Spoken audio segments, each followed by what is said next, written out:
Nais kong iparin ang himpapawid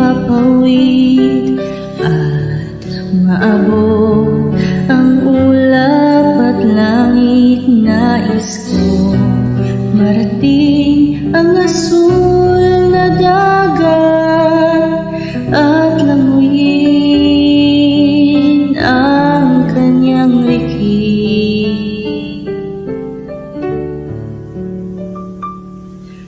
Nais kong mahiga sa kandungan nila at lasapin ang kanyang mga haplos. Nais kong marating ang paraíso